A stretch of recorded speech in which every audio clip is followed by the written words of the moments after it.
وہ گھر معلوم نہیں جس گھر میں اور سامان سفر سب ٹھیک کرو۔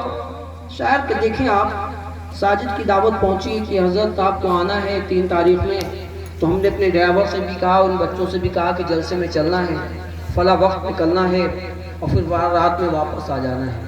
یہ سفر تو معلوم تھا، ساتھ میں سارا سفر کا انتظام کر لیا، لیکن ہمیں پتہ بھی ہے، ٹائم بھی پتہ ہے، ٹیبل بھی پتہ ہے، ہمارے راستے کا انتظام بھی پورا کر لیا گیا، سب کچھ پتہ ہے، لیکن ایک موت ایک ایسا سفر ہے جس کے بارے میں پتہ ہی نہیں کس وقت اسرائیل علیہ السلام تمہارے دروازے پہ آ جائے، اور مرنے کے بعد تو لوگ چلے گئے، دوبارہ واپس آنا ہی نہیں۔ دنیا کا سفر تو کر رہے ہیں تو واپس چلے بھی جانا ہے، فلاں وقت میں واپس بھی ہو جانا ہے، بچوں سے بھی مل لینا ہے، بیوی سے بھی مل لینا ہے، باپ سے بھی دوبارہ مل لینا ہے، لیکن موت ایک ایسا سفر ہے کہ جانے کے بعد دوبارہ کوئی ملتا ہی نہیں۔ تو شاعر نے کیا خوب کہا ہے، سامان سفر سب ٹھیک کرو، سامان سفر سب ٹھیک کرو، کب ہوگا سفر معلوم نہیں، کب ہوگا سفر معلوم نہیں۔ تو اے مسلمانوں، موت کس وقت آ جائے کوئی پتہ ہی نہیں ہے، موت کا فرشتہ کب تمہارے دروازے پہ دستک دے دے کوئی پتہ ہی نہیں۔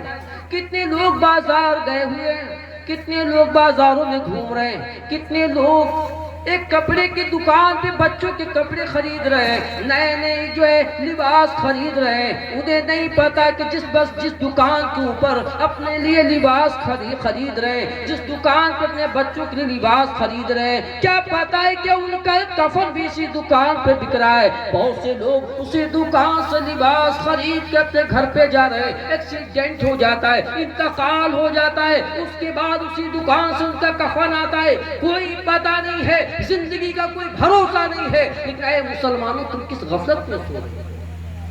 پتہ ہے کس وقت اسرائیل آ جائے؟ ہر وقت اسرائیل تمہارے پیچھے۔ آج ہم سوچتے ہیں کہ ہم کل کر لیں گے، پرسوں کر لیں گے، نماز آگے پڑھ لیں گے، کوئی پتہ نہیں کتنے دنیا میں آئے، کتنے چلے گئے۔ آج ہم حوث میں پڑے ہوئے ہیں کہ آج ایک کوٹھی بن جائے، کل دوسری کوٹھی بن جائے۔ سکندر جیسا بادشاہ جو ساری دنیا کی حکومت اس کے ہاتھ میں تھی، لیکن جب آخری وقت آیا تو اپنے راہبوں سے کہنے لگا، اپنے چہیتوں سے کہنے لگا، اے میرے چاہنے والوں، جب میرا انتقال ہو جائے، جب میری روح نکل جائے تو میرے جنازے کو جب تیار کر لینا، تو میرے ہاتھ کفن سے باہر نکال دینا اور ساری بستی میں میرے جنازے کو گھما دینا۔ لوگوں نے پوچھا، حضرت ایسی وصیت کیوں کرتے ہیں، اس کیا وجہ ہے؟ تو کہا دنیا دیکھ لے کہ سکندر ساری دنیا کا بادشاہ تھا، جب دنیا سے جا رہا ہے تو کچھ لے کے نہیں جا رہا، خالی ہاتھ جا رہا۔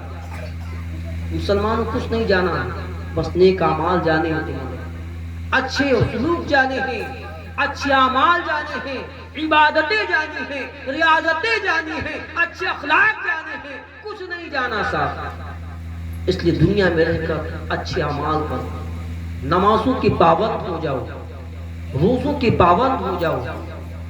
یہی سکندر کی ماں چیختی، ہائے میرا سکندر، قبرستان جاتی ہے روتی، ہائے میرا سکندر، تو قبرستان سے آواز آتی، ماں کہ سکندر کو پکارتی ہے۔ یہاں تو سینکڑوں سکندر اپنی اپنی ماؤں کے سو رہے ہیں، سینکڑوں سکندر سو رہے ہیں، تو اپنے سکندر کی بات کرتے، تو اس ماں کو تسلی ہوتی، اللہ اکبر، میں تو سمجھتی کہ میرا ہی سکندر دنیا سے گیا ہے۔ کتنے جوان، یہ موت بچپن نہیں دیتی، موت جوانی نہیں دیتی، یہ موت بڑھاپا بھی نہیں دیتی، جس وقت سے آنا ہے، جہاں آنا ہے وہی آئے گی موت۔ دیکھیں نا ابھی جو پنڈوبی ڈوبی نا 4000 فٹ نیچے پہنچ گئی، اللہ نے لکھ دیا تھا کہ ان کی موت سمندر میں 4000 فٹ کی گہرائی میں ان کی روح نکالی جائے گی۔ پیسہ بھی خرچ کیا اور وہیں پہنچ گئے۔ رب جہاں جیسی موت جس کی لکھ دی وہی ہونی ہے۔ ایک لمحہ ادھر سے ادھر نہیں ہو سکتی، ایک جگہ ادھر سے ادھر نہیں ہو سکتی۔ رب نے جہاں لکھا وہیں روح نکالی جائے گی، کوئی تمہیں بچا نہیں سکتا۔ آپ ساتھ سمندر میں کیوں نہ چلے جائیں، ساتھ تالوں میں بند کیوں نہ ہو جائیں، یہ موت آنی ہے تو آنی۔ مسلمانوں ہوش میں آؤ، اچھے اعمال کرو، آگاہ اپنی موت سے کوئی بشر نہیں، سامان 100 برس کے پل کی خبر۔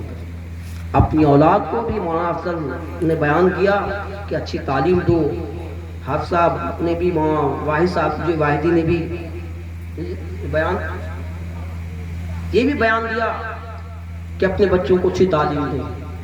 اللہ کی قسم، آج تم حدیث اور قرآن کی تعلیم، تم دنیاوی تعلیم بھی صحیح سے نہیں دلا پا رہے ہو اپنی اولادوں کو۔ اپنی اولادوں کو دنیاوی تعلیم بھی اچھی دو اور دین کی تعلیم بھی اچھی دو۔ میں بہت پہلے کے اخبارات میں مزاحیہ طور پہ کو لکھا ہوا تھا کہ ایک انسان کے گھر میں اب ہوتا کیا ہے، کس بچے کو پڑھایا جاتا ہے، جو گھر میں لنگڑا لولا ٹیڑھا بیچا اسے تو مدرسے پہنچا دیا جاتا ہے۔ بالکل میں آپ کو صحیح بتا رہا ہوں، بہت سے لوگ میرے پاس آتے ہیں، وہاں عامر صاحب سے پوچھیے، ایک صاحب آئے کہ حضرت ہمارا بچہ گھر میں بہت ادھم کرتا ہے، اس لیے ہم لوگ سوچتے ہیں کہ مدرسے میں ڈال دیں، اس لیے نہیں پڑھا۔ یہ حالت مسلمانوں کی ہے کہ اگر بچہ ادھم سب سے زیادہ کر رہا ہے، سب سے زیادہ پریشان کر رہا ہے، دماغ کا بھدڑ ہے، تو اس کو مدرسے میں ڈال دیں، اور جو اچھے مائنڈ والا بچہ ہے تو اس کو ڈاکٹر بنائیں گے، اس کو انگلش میڈیم میں پڑھائیں گے۔ یہ کیا سوچ مسلمان ہو گئی ہے۔ اسی طریقے سے ایک صاحب کے 2 بیٹے تھے، انہوں نے اپنے جو بیچارہ پیر سے وکلانگ تھا، انہوں نے اس سے حافظ قرآن بنایا اور عالم دین بنایا، اور جو اچھا مائنڈ والا بچہ تھا اس کو ڈاکٹر بنایا، وہ جو ڈاکٹر بن گیا تو امریکہ پہنچ گیا وہ۔ اچھا بات سمجھ میں آ رہی؟ نیند تو نہیں آ رہی آپ کو؟ نیند تو نہیں آ رہی آپ کو؟ کہ میں سمجھ رہا تھکے ہیں آپ، میں بات کو جلدی نہیں۔ تو اپنے بچے کو امریکہ بھیج دیا، ڈاکٹر بن گیا وہ بچہ، اور ڈاکٹر بننے کے بعد باپ کا انتقال کا وقت قریب ہے، تار پہ تار جا رہے ہیں، فون پہ فون جا رہے ہیں، وہ ڈال رہا ہے آج آ جائیں گے، کل آ جائیں گے۔ آج بھی حافظ قرآن باپ کے پاس موجود ہے، نزا کا وقت موجود ہے، نزا کا وقت ہے، روح پر طرف سے اسری سے پرواز کرنے والی ہے، باپ اپنے لفظ جگر کو یاد کر رہا ہے، وہ امریکہ میں بیٹھا ہے، اسی میں آرام کر رہا ہے، باپ کی روح نکل رہی ہے، وہی حافظ قرآن آج خود قرآن پاک کی تلاوت کر رہا ہے، سورہ یاسین باپ کو سنا رہا ہے، اللہ کی رحمتیں آ رہی ہیں، اللہ کی برکتیں آ رہی ہیں۔ اب جب بیٹا قرآن باپ کے پاس بیٹھ کے پڑھ رہا ہے، جب بسم اللہ الرحمن الرحیم کہتا ہے تو رب فرماتا ہے جس کا بیٹا مجھے رحمان الرحیم کہتا ہے اس کے باپ پہ عذاب کرتے مجھے حیا آیا۔ اس کے انتقال سے پہلے میں اس کی خطاؤں کو معاف کر دوں۔ آ گیا وہ، باپ کا انتقال ہوا، امریکہ سے کئی دنوں کے بعد آیا، انہوں نے کہنے لگا بھیا، حافظ نے کہا بھیا تو امریکہ میرے ابا کا انتقال ہو گیا، چلو قبر پہ حاضری دے دیں۔ تو نے قبر پہ کیا کرنا ہے؟ کہا چلو وہیں کی زیارت کر لینا۔ قبر پہ گیا اور اس نے وہی جو پڑھا تھا اسکولوں میں کہ مون دھارن کر لو، اس نے خاموش کھڑا ہو گیا تو قرآن کو آتی نہیں تھی۔ انہوں نے کہا ابا کی جو ہے آتما کو شانتی تو ملی جائے گی مون دھارن کر کے۔ انہوں نے کہا قرآن پڑھو، تو اس نے ڈانٹ دیا، ابے تو ایک قرآن پڑھے گا ہم 3 حافظ لگا دیں گے ابا کے قبر پہ، وہ حافظ جو ہے 3 قرآن پڑھے گا۔ پیسے والا تھا بیچارہ، وہ حافظ چپ چاپ تو چلایا۔ اچھا وہ جانتا بھی نہیں تھا کہ قرآن کون۔ صبح کے وقت کو بھیک مانگنے آ گیا، انہوں نے کہا اللہ کے نام پہ دے دو۔ کہا کیوں؟ ارے حافظ صاحب تم بھیک دن بھر میں کتنے مانگ لیتے ہوگے، تم جاؤ ہمارے ابا کی قبر پہ چلے جاؤ، قرآن پڑھ جایا کرو، تمہیں 3000 روپے مہینے یا 4000 روپے مہینے دیں گے۔ وہ بھکاری بھی بیچارہ پڑھا لکھا تو تھا نہیں، اس نے کہا قبر پہ کون دیکھے گا، وہ چلے جایا کریں گے ویسے ہی۔ تو قرآن لے کے پہنچ گیا قبر پہ، جانتے کیا کہنے لگا وہاں؟ ہمیں کچھ نہیں آتا، ہمیں کچھ نہیں آتا، ہمیں کچھ نہیں آتا، یہی ہر لائن پہ پڑھا۔ دوسرے صاحب آئے وہ بھیک مانگنے، انہوں نے سوچا یہ بھی حافظ ہیں تو ان کو بھی وہاں پہنچا دیا۔ تیسرے آئے ان کو بھی، تو دوسرا جب پہنچا انہوں نے دیکھا ایک پہلے سے حافظ موجود ہے، تو انہوں نے کہا اگر میں تیز پڑھوں گا تو یہ تو گڑبڑ ہو جائے گا، اس سے تھوڑا دور بیٹھوں گا۔ انہوں نے وہاں پہنچا قبر پہ تو دیکھا کیا پڑھ رہا ہے قرآن کھول کے، وہ کہتا ہر لائن پہ مجھے کچھ نہیں آتا، مجھے کچھ نہیں آتا۔ تو دوسرا کہنے لگا وہیں بیٹھ کے جیسے تم ہو ویسے ہی ہم، جیسے تم ہو ویسے ہم، وہ بھی یہی کہنے لگا جیسے تم ہو ویسے ہم۔ تیسرا جب پہنچنے کا یہاں 2 حافظ تو پہلے سے موجود تھے، یہاں تو بابڑا لفڑا ہو جائے گا. تو نے کہا میں دھیرے دھیرے پڑھوں گا، کچھ یہ سن نہیں پائیں گے. اب وہ بڑا خوش تھا امریکہ کا ڈاکٹر کہ ہم نے تو ابا کی قبر پہ 3 حافظ لگا دیے. تیسرا پہنچا، اس نے دیکھا ایک کہہ رہا ہے کہ مجھے کچھ نہیں آتا، مجھے کچھ نہیں آتا. دوسرا کہہ رہا ہے جیسے تم ہو ویسے ہی ہم، جیسے تم ہو ویسے ہی ہم. تو تیسرا کہنے لگا یہ گاڑی کب تک چلے گی، یہ کب تک چلے گا، یہ کب تک چلے گا، یہ کب تک چلے گا. اب وہ ڈاکٹر نے ہنسنے کا مقام نہیں، لیکن یہاں ایک احساس کا بھی مقام ہے.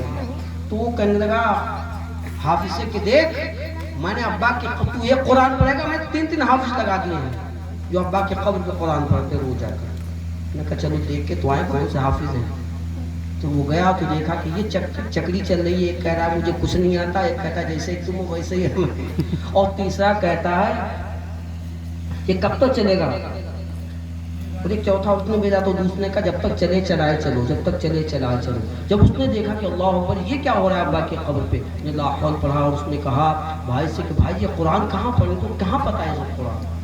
تو یہ احساس جب اپنے بچوں کو قرآن پڑھاؤ گے تو آپ کے بچوں کے پاس قرآن کی تعلیم ہوگی. جب تمہارا بچہ تمہاری قبر پہ کھڑے ہو کے بسم اللہ الرحمن الرحیم کہے تو رب کی رحمت جوش میں آتی ہے.